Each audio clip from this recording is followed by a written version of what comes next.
Jordan was now 26. His sales technique was fearsome. He decided to go into business for himself with a friend and colleague, Danny Porosh.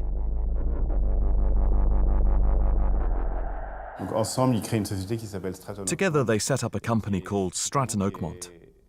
The name was deliberately chosen to give them an air of respectability. That was already the start of the fraud. The two associates moved into a former garage on Long Island. Similar to the Investors Center, Stratton Oakmont sold stocks in small companies with low stock prices. But this time, Jordan had a brilliant idea. They would approach big players, businessmen able to invest hundreds of thousands of dollars.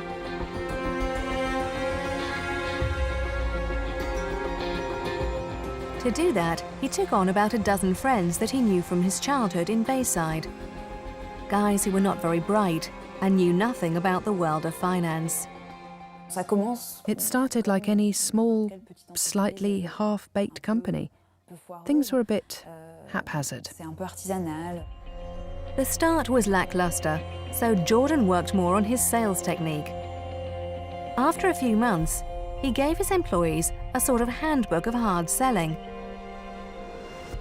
named the straight-line persuasion system. It anticipated the responses of potential clients. He gave them a sheet of prepared dialogue, which his employees just had to learn by heart in order to be even more persuasive. We tracked down Jordan Belfort's lawyer, and he well remembers the patter the fledgling traders learned by heart. Potential investors, this stock is going to double in price, it's going to triple in price. We have inside information, we're very close to management. We know things that others don't know. This is a great opportunity. I've got 5,000 shares left, it's going very quickly. And then if they had pushback from individuals who said, well, I need to talk to my wife, the broker would say, what do you mean you have to talk to your wife? Don't you make the decisions in the house? What are you, afraid? This is an opportunity. Your wife will love you for this. The success was remarkable. After only 1 year, Stratton Oakmont moved to much larger, brand new premises. This is 1979 Marcus Avenue. It was behind these windows that Jordan Belfort's legend was written. After just a few years, he had over 1,000 people working here, and he made several $1 million with his particularly effective methods.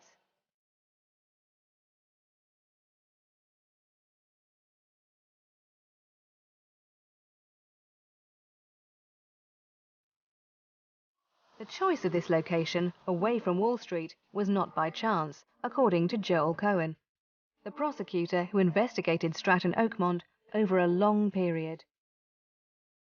I suspect they opened in Long Island in this warehouse building because it was inexpensive and because they were able to recruit large numbers of relatively uneducated but very eager and hungry young brokers in Long Island who thought this was the greatest job in the world. They didn't have a chance in Manhattan to recruit the same kinds of people. Among the young wolves attracted by the easy money was Roman Ansari, who has agreed to give us his exclusive inside story on this unusual company. I was working in a deli. One of the young kids walked into the company. He was probably 24 years old. I'm not going to disclose the name for now. And he was wearing a presidential Rolex, and I looked at the watch and I asked him, what do you do? And he says, I'm a stockbroker. And my question was, do you make a lot of money? He says, I made more last year than you're going to make ever in your life. My question was, how do I do that? He gave me his card, and he said, you want to make money? Be there 7 o'clock in the morning.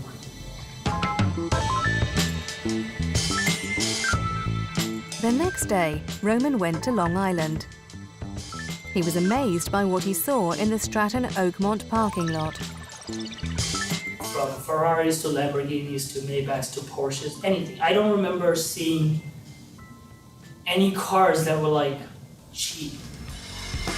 Inside, The atmosphere was supercharged, even at 6:30 in the morning.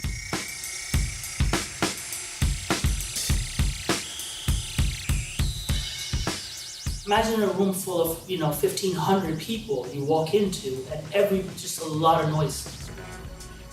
So it was, where do I look? What do I pay attention to? Roman wasn't that unusual. Jordan Belfort recruited his employees straight out of school when they were 18 or 20. That way he could train them in his unusual sales techniques. Some were college graduates, many were high school graduates. They are required still today in the United States to pass a license, what's called a Series 7 broker-dealer license. It's not a very difficult exam. Many of them had failed it several times, and in fact, we came to discover when we began to try to arrest or use as cooperating witnesses some of the brokers that many of them had hired people to take the test for them in their name. Every morning, Jordan Belfort stood on a platform and gave an impassioned speech to his Strattonians, as he liked to call them. These moments of jubilation were crucial to the management of the company. The 28-year-old boss promised the young traders lavish lifestyles. Hungry for money and adrenaline, they literally gulped down his words. He had an extraordinary ability to fire up his teams with these big speeches. He was an excellent orator. He was a guru. He was their cult leader. He even admitted he was like a cult leader to them. He would get up there, he would tell them how they were going to make a lot of money, they were going to own it, they were going to be like him, and they were going to party really hard, and they did. To keep up with the hellish pace, the traders gave in to the temptation of alcohol and drugs that made them elated and hypersensitive. Cocaine and Mandrax, a drug that gets you high.